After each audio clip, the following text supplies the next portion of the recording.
But one of the things that just strikes me is how you're seeing the people who don't really pay attention politically expose themselves when a news cycle gets to this level, like what we've seen in ICE and Minnesota.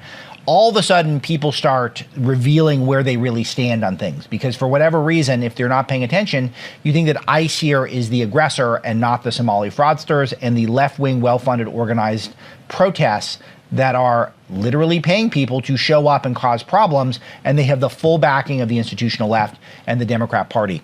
One guy who's a very popular podcaster and is a professor at New York University's business school is a guy named Scott Galloway, and this is his response to the ICE protests. Let's play cut 3, please. Governor Newsom is walking around like he is the next president. And guess what? Everyone believes him. And then we'll do cut 2. Let's do cut 3 first, please. Trump does not respond to outrage. He responds to markets. And that's not cynicism. It's mechanics. I'm not talking about a labor strike. This isn't unions, picket lines, or collective bargaining. I'm talking about something quieter, far more unsettling to the system, and that is an economic strike. A short-term coordinated withdrawal from spending and maybe work. No marching, no slogans, just less. And well, they something did we that. forget. They did that in Minnesota. They had a day. The business is closed. It can't be a day. A day is annoyance. It needs to be a week or a month, and it needs to be national.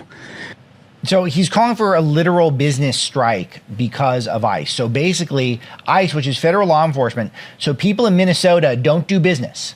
This is some sort of a business genius. I've seen some clips of this guy online holding court in a big auditorium filled with presumably smart people. And they're hanging on his every word. And he's saying we need to devastate the economy of Minnesota. That's what's really going to stick it to ICE.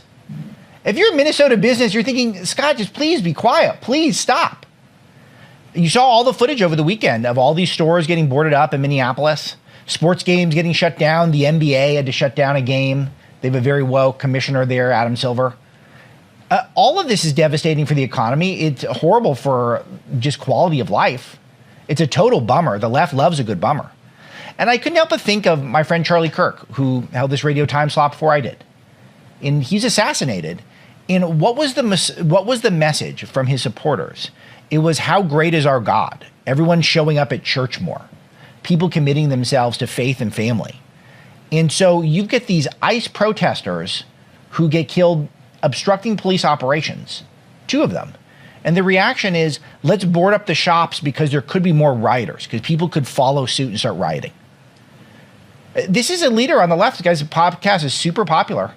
It's not overly political, but I'll tell you, I know he's got a man crush on a guy named Gavin Newsom. We gave you a little teaser of that. Let's play cut 2, please. Governor Newsom is walking around like he is the next president. And guess what? Everyone believes him.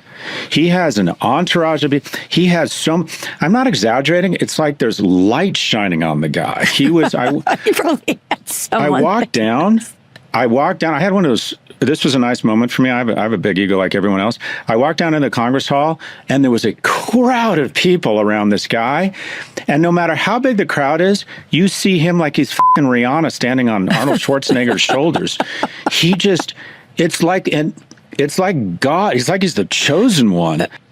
It doesn't matter what his record is. It matters that he's super handsome and charismatic. I mean, it sounds like Scott wants to take him on a date. Like, it doesn't sound like he wants him to be president. He sounds like he wants to, I mean, can I say make out with him, or am I going to get accused of some sort of thing? So I won't say that. I did not say Scott Galloway wants to make out with Gavin Newsom. You did not hear that from me.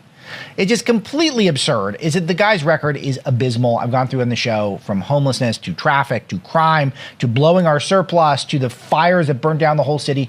I'm going to have to make it my personal crusade to stop Gavin Newsom from being president. Okay, you heard it. That's the big announcement for the show today. Just look at that. It's the exact same thing as what happened with Obama. It was just treating him like he was a messiah. And that's what they're going to do with Newsom. Is that really going to be the path? Will that overcome his bad record? Not to mention, speaking of homophobia, I mean, Gavin Newsom's Twitter account, his press office, was basically making fun of Scott Bessen's sexuality. They can't handle that we're cooler, that we're funnier than they are, we're better looking than they are now.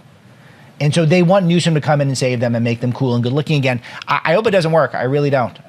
With that record, man, I would be very scared.